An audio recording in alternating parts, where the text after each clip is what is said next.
Hi guys, and welcome back to my lovely channel. And in this video I'd like to give you a little advice, suggestions, or maybe tips, I don't know how you want to call it, on how to live peacefully with your best friend or just friend or maybe girlfriend or boyfriend together during quarantine. So these tips will be for someone who actually live together, spend a lot of time together, especially now during quarantine. I will tell you some tips that help me and my best friend because we live together now during quarantine, and maybe you can apply it to your situation as well. I don't know if you know, but I've never lived with someone before this situation. I lived with my parents and then I moved and I started to live by myself, and when I traveled, I lived by myself everywhere. Or if I traveled with my friend somewhere, I lived with her maybe for like 5-10 days max. So I never lived with somebody for more than a week. So it's something new for me as well, and I'd like to share something that helps me personally.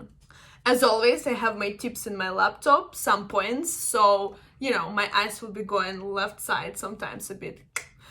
So, first, I think it's important to actually set house rules. I think it's gonna help you a lot. And I think it's also great to know who's doing what, split your duties. So, for example, my best friend, she cooks amazing and I can't cook, okay?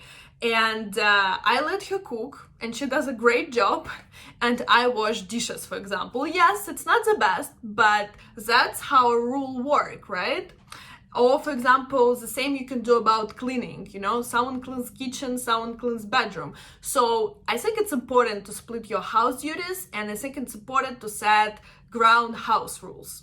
Second, and it's really important for me, and I don't know if it's important for you guys, but I think it's important for most people, similar taste in music. So if you decide to move in with somebody during quarantine, or if you decide to move in with someone in general, I think it's important to have a similar taste in music. Because if you're stuck with this person for another month or so, well, okay, I think mostly during quarantine especially, if you have different tastes in music, movies, shows, I think it's going to be a hurtful and complicated experience, and better to don't do it and live separate, because sometimes in the morning Anna plays her music, I play my music, and we kind of both enjoy our environment, so we're totally in peace with our tastes in music.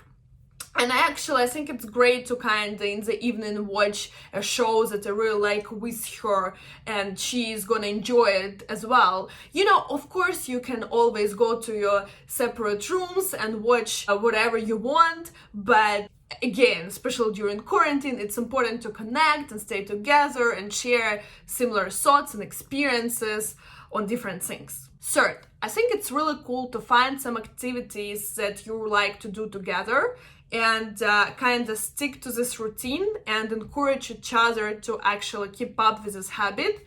For example, in my case with my best friend who I live right now during quarantine, we have this little things that, for example, we do our morning workout together. And if she is lazy and if she feels like she doesn't want to, I always try to encourage her, and I always try to convince her to make it with me. Usually we kind of do it together. Same as our evening yoga workouts.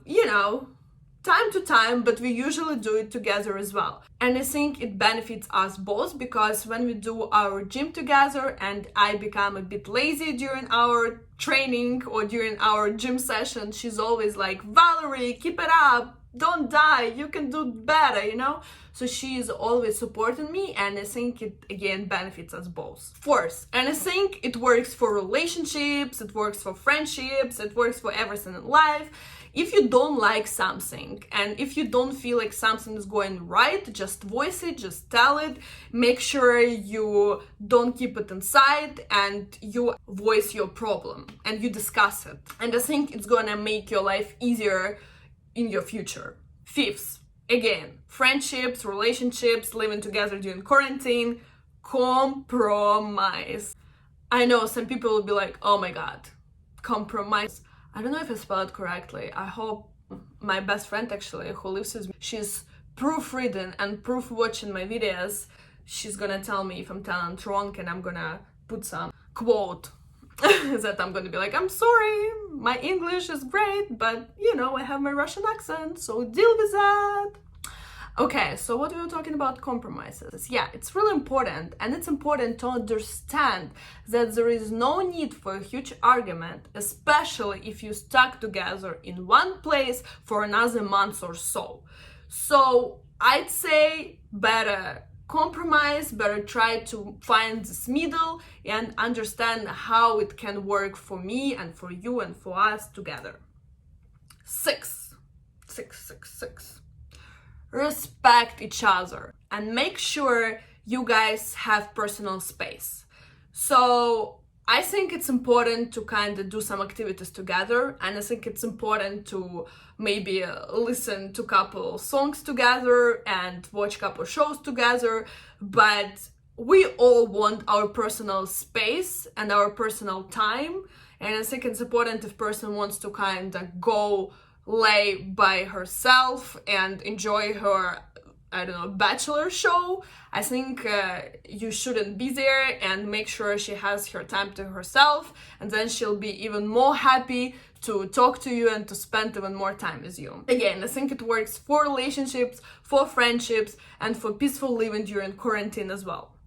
Okay, I think I'm done with my points. If I'm gonna come up with something else, I'm gonna probably make another video. Like my video, subscribe my channel, and make sure you watch my previous travel stories. And remember to comment and maybe ask me some questions. And if you have any other ideas for another cool videos that I can make for you, please let me know. Thank you and bye!